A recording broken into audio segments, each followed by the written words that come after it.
आज आपण आपल्या विद्यालयामध्ये मेहंदी स्पर्धा घेतल्या, बरोबर ना?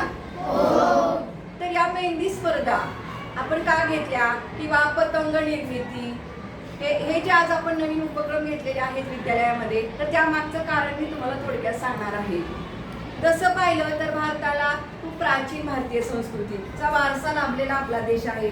विविध जाती धर्माचे लोक एकत्र येतात, एकत्र येऊन वेगवेगळे सण उत्सव साजरे करतात आणि त्यामुळे हा जो मेहंदी उपक्रम आहे याच्यामध्ये तुम्ही मेहंदी ही जर वनस्पती पाहिली असेल की मेहंदीचं झाड मोठं असतं, हिरवागार गडदासा पाला.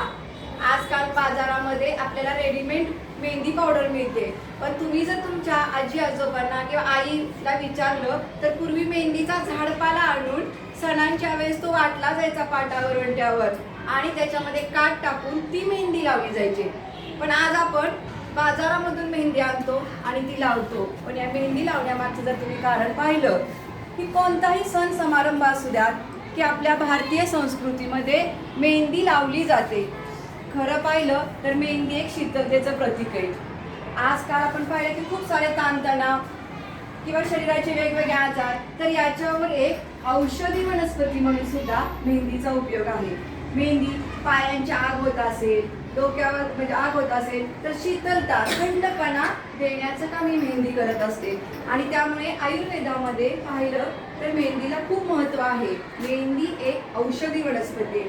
त्याचबरोबर मेहंदी सण समारंभामध्ये आपण पाहतो की सततचं काम, त्यामुळे सण समारंभ का साजरे केले जातात की सर्वांनी एकत्र यावं, सतत काम करणाऱ्या महिलांना आनंद मिळावा आणि म्हणून सगळेजणी तुम्ही पाहिलं असेल की सणाच्या वेळेस मम्मी किंवा आई घरामध्ये शेजारी पाजारी सगळे छान नटलेले असतात. मग एक सुंदर दिसण्यामध्ये सुद्धा एक मेहंदीचं काम आहे. सगळेजण छान हाताला मेहंदी लावतात की सगळं व्यवस्थित आवरतात आणि जणू काही शुभ शकून देण्याचं पॉझिटिव्हिटी निर्माण करण्याचं काम मेहंदी करत असते आणि म्हणूनच या मेहंदीला आपल्या हिंदू धर्मामध्ये अनन्यसाधारण महत्त्व आहे.